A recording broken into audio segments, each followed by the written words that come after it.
Hoy se firmó el pacto ético electoral que han suscrito 21 organizaciones políticas que van a participar en estas elecciones del 2020.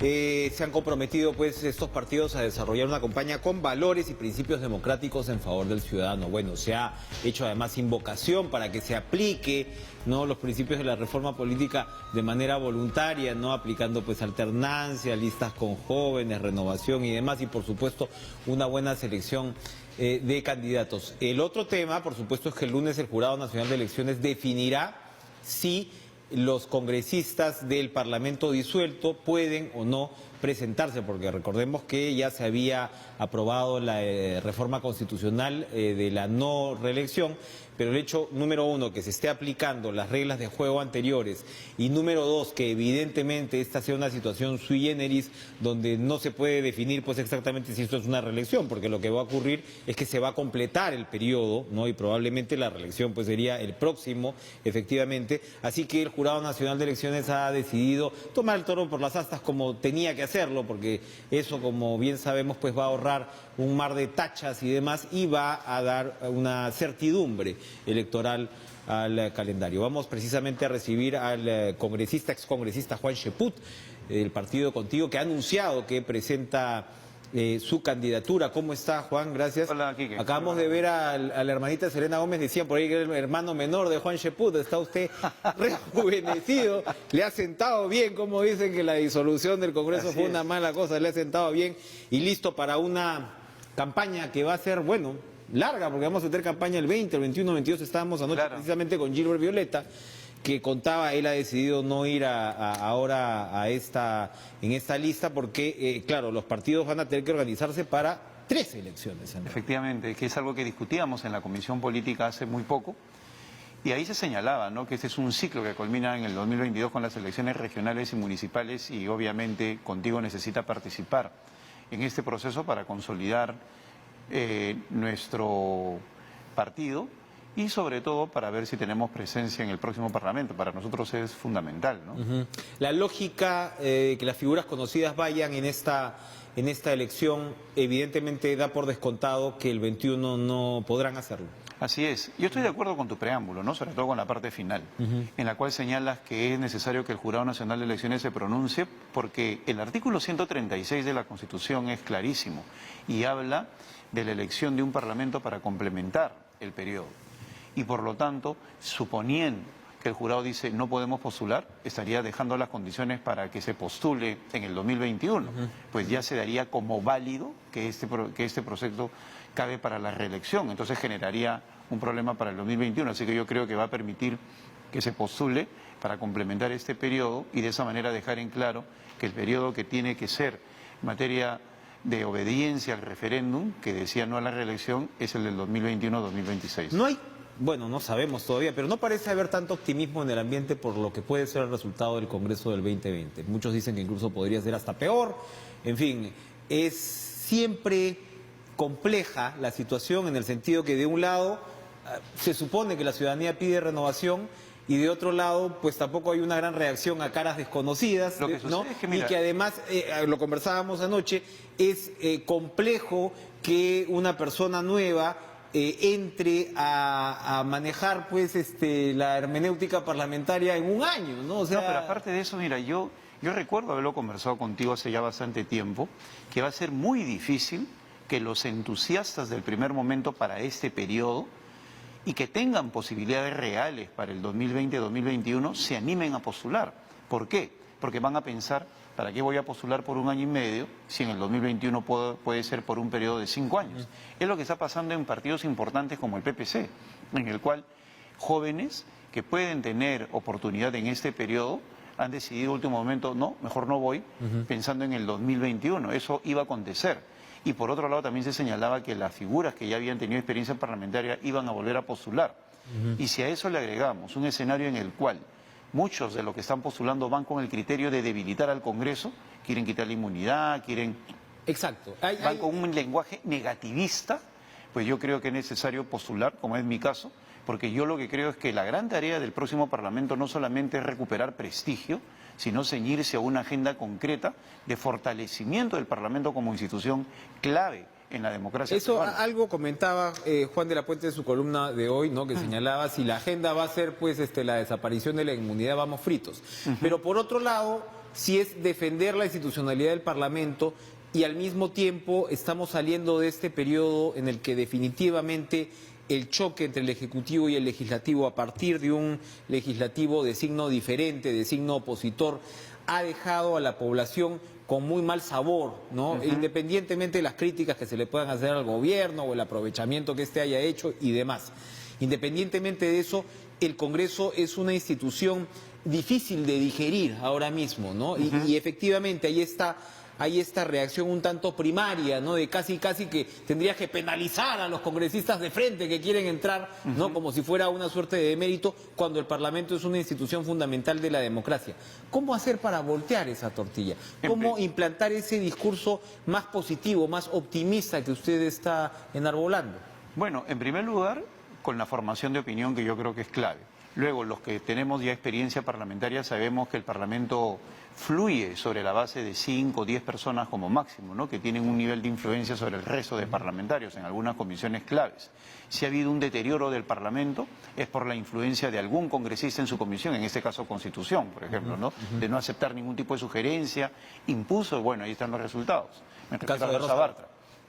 Y si vemos que ha habido en otros casos elementos positivos, como en la Comisión Agraria que terminó en proyectos de ley favorables, también es por la actuación de su presidente. Entonces, en este caso, yo creo que el gran desafío de la próxima mesa directiva es establecer una agenda concreta, una agenda bisagra, ¿no? Que permita hacer reformas puntuales en 4 o 5 tópicos y entender que lo fundamental es darle a la ciudadanía de nuevo esa confianza que debe tener en el Parlamento, sobre la base del comportamiento de sus integrantes, de una agenda y de dejar de lado esas posturas como que vamos a formar una comisión de investigación contra el presidente, de la vacancia, etcétera, etcétera, que han dicho también algunos postulantes, que sería una barbaridad, pues el país ya no quiere ese clima de enfrentamientos. Hecho eso, la recuperación del prestigio del Parlamento le corresponderá al del 2021-2026 ejercer la fiscalización y todo aquello que sea necesario, pero dentro de nuevos cauces democráticos. Ahora, también hay que identificar el rechazo ciudadano, ¿no? Hay que aprender un poquito a separar la paja del trigo, ¿no? Y a entenderlo.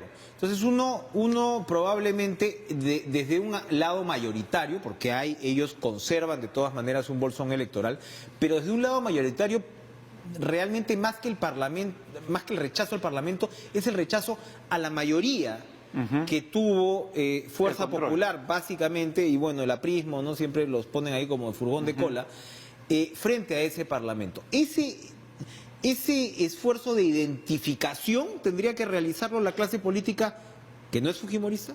Por supuesto, y de desmarque. De desmarque. Por ejemplo, ¿no? ya que... De deslinde. De deslinde, total.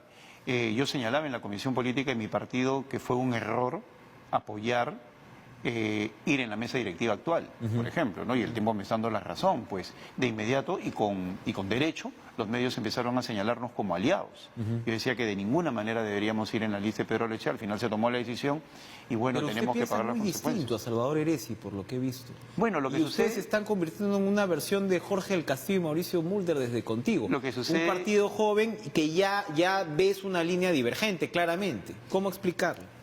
Porque somos políticos, ¿no? Y en la política la comunión de ideas no necesariamente es sinónimo de eficacia. Bien opuestos, ¿eh? Pero yo creo que es importante que dentro de los partidos políticos haya diversas corrientes de opinión.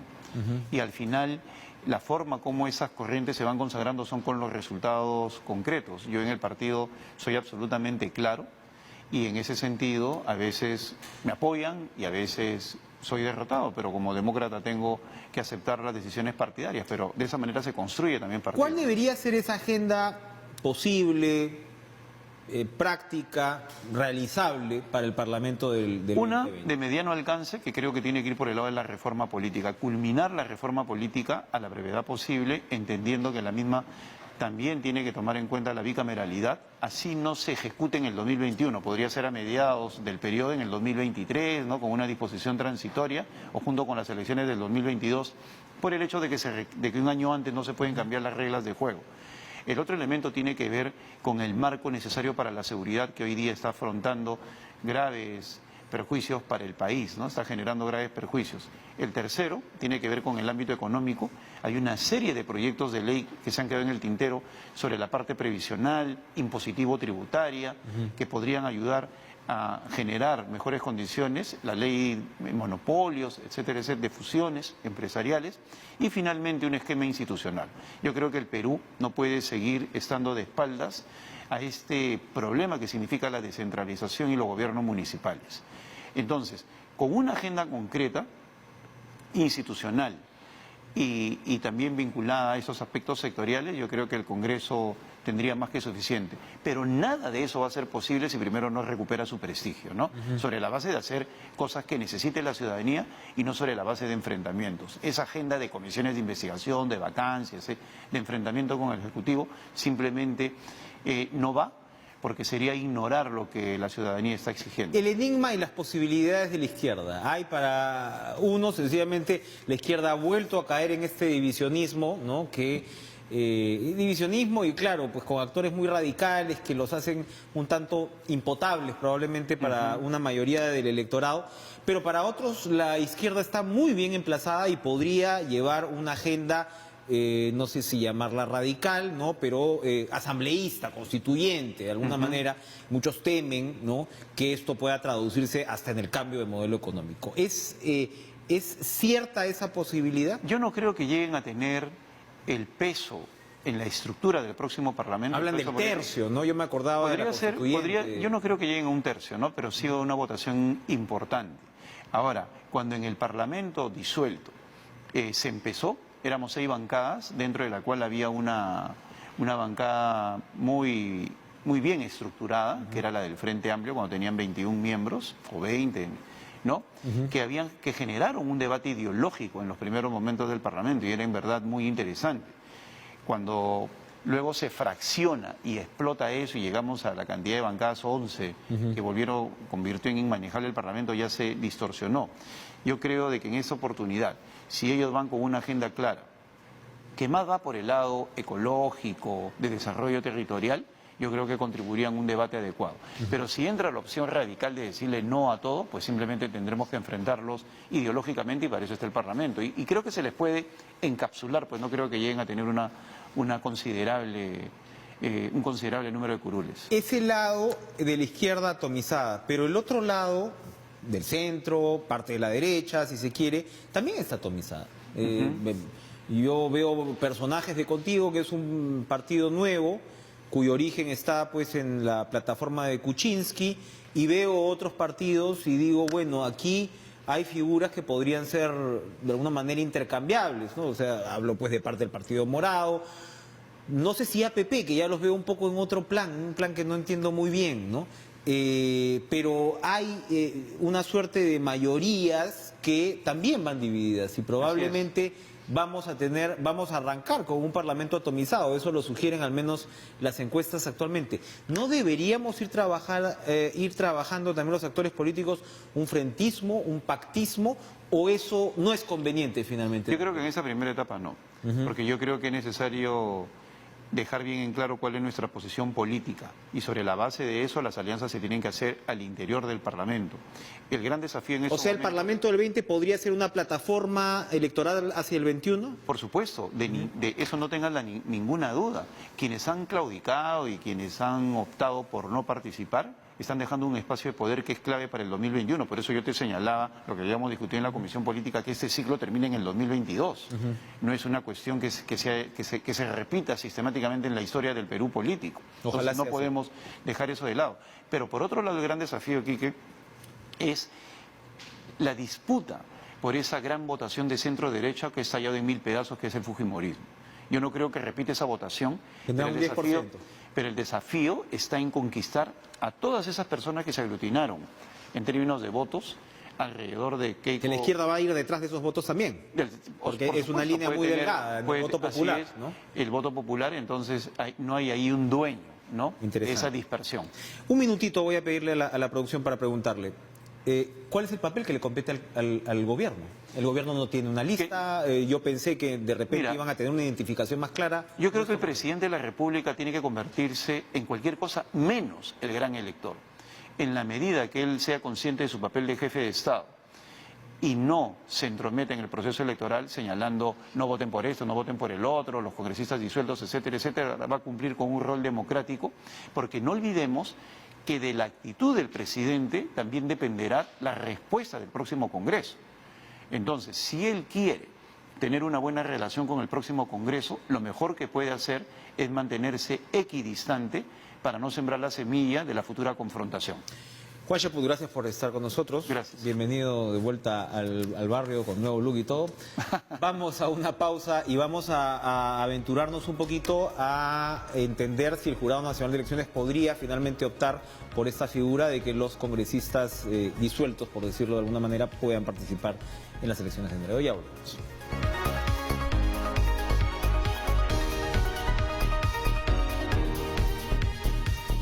José Manuel Villalobos, el Instituto Peruano de Derecho Electoral, ¿verdad?, nos acompaña esta noche para poder entender cuál va a ser la decisión que el Jurado Nacional de Elecciones podría tomar este lunes con respecto a la atribución que tengan o no los integrantes del Parlamento disuelto para presentarse en estas próximas elecciones. Recordemos que la reforma constitucional aprobada vía referéndum establecía y prohibía la reelección inmediata de los parlamentarios, evidentemente una suerte de castigo a lo que significó el Congreso anterior, pero evidentemente tampoco se esperaba esta situación sui generis, ¿no? José Manuel, gracias por estar con nosotros, en la que estamos, donde se ha disuelto un Congreso y se elige otro en realidad para completar el actual periodo. Enrique, buenas noches. Tú Buenas has dicho, el Congreso que se elige el 26 de enero por mandato, incluso del artículo 136 de la Constitución, en el segundo párrafo, expresamente señala que completa el periodo constitucional. Es decir, el 26 de enero no se abre un nuevo periodo congresal. No se puede hablar de reelección. No se podría hablar de reelección porque el artículo 90 de la Constitución es bien claro, el periodo congresal es de 5 años, empezó el 26 de julio del 2016 y va a acabar en el 2021. Por lo tanto, los congresistas que sean elegidos el 26 de enero, es muy posible que los primeros días de marzo se instalen, pero para no iniciar un nuevo periodo, sino para completar. Es para que los televidentes entiendan un breve segundo tiempo de un mismo periodo. Exactamente, se van a jugar el alargue del partido, digamos, lo van a terminar el suplementario, ellos. Lo va a jugar este nuevo Congreso. Pero y entonces, ¿cómo podríamos hablar nosotros de que los congresistas que han sido disueltos no podrían postular esta elección si la reforma que se hizo en diciembre del 2018 vía referéndum, el espíritu de esa reforma era que ellos no postulen en el 2021?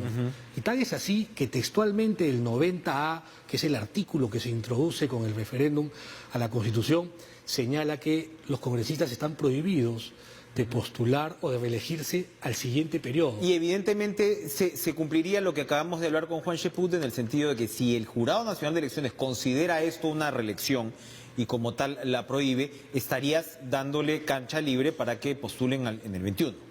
Exactamente, ¿no? Porque si tú dices que ahora no le puedes prohibir dos veces. Sería absurdo en el derecho a doble prohibición, aunque ahora una ministra ha señalado eso, que están prohibidos. Creo que la ministra debe guardar un poco el respeto al principio de neutralidad, porque el jurado le podría abrir un procedimiento sancionador, y aparte porque no podemos enturbiar el proceso electoral. Un proceso electoral democrático merece que el Poder Ejecutivo no influya de ninguna manera. Estamos hablando de poderes independientes y autónomos. No hay que presionar al Jurado Nacional de Elecciones. Mira, va a resolver el lunes, no sabemos si a favor o en contra de los disueltos, y habrá que cerrar filas atrás del jurado con la decisión que tome, más allá de si estamos de acuerdo o no. Es parte de la regla del proceso electoral, para eso son el Jurado Nacional de Elecciones. Ahora, entra sí en una aparente contradicción ya de la interpretación de lo que fue la disolución del Congreso. Que es extrajurídica, de hecho, esa interpretación, o sea, es una interpretación política, de opinión pública, de la ciudadanía, que lo que dice es, estos señores no se deben reelegir, no pueden repetir el plato. Entonces, hay una impresión en la ciudadanía de, ¿cómo así? Vizcarra, disolviste el Congreso y ahora van a volver a presentarse. Hay cierta... Claro, porque el presidente... Hay cierto problema ahí. El presidente ha tenido un respaldo, es innegable que la disolución, más allá de la discusión si fue constitucional o no, el 80% creo que la apoya. Entonces, hay gente que dice, si hemos dicho que se vayan, ¿por qué están tratando de volver? Es un tema político y que la gente debe entender que el presidente no tiene la potestad de prohibir que ellos vuelvan. De plantear las reglas de juego. Finalmente, para este caso. además, digamos que el jurado el lunes dice sí pueden postular. Simplemente van a poder postular, pero ahí estará el ciudadano el 26 de enero en las urnas para decir si realmente quiere que estos señores completen su periodo o realmente se vayan a su casa. Instituto Peruano de Derecho Electoral, que también uno debería decir Instituto, ojalá, Peruano de Pedagogía Electoral. ¿Cómo desarrollar? Porque finalmente pues es una discusión un tanto bizantina. Sí. La ciudadanía termina quejándose de los parlamentarios que ellos eligieron. Así es. ¿No? ¿Sería este un buen momento para realizar una campaña un poquito más a fondo, de repente más positiva, identificar a los candidatos que de repente pueden llevar a buen puerto el Parlamento? Sí, nosotros somos una asociación de abogados que más o menos manejamos el tema. Hemos ya puesto, creo, nuestro grano de arena en este debate. Acabamos de lanzar el manual para candidatos, que se lo pueden bajar en las redes sociales. Este manual tiene 150 páginas y te explica de manera didáctica, digamos, todas las reglas para participar en esta elección. Útil para candidatos, pero para periodistas, ciudadanos que no entiende bien cómo es este proceso. Pero sí creo que además se deberían hacer campañas como las que el jurado en su momento hizo del voto informado, que la gente se informe. Finalmente, hay muchos ciudadanos con todo el derecho de querer ser congresistas que se están presentando, pero estoy casi seguro que la mayoría no sabe cuál va a ser su labor cuando llegue al Congreso. Los periodistas le están preguntando, ¿cuál es tu agenda legislativa? Y los agarras fríos porque no saben, y todos dicen reforma política. ¿Es lo más importante? Ojo, tú entras y en abril empieza el año para no poder modificar leyes electorales. Eso ya debería ser una prueba ácida. José Manuel, vamos a ir a una pausa y regresamos con más en Cara a Cara.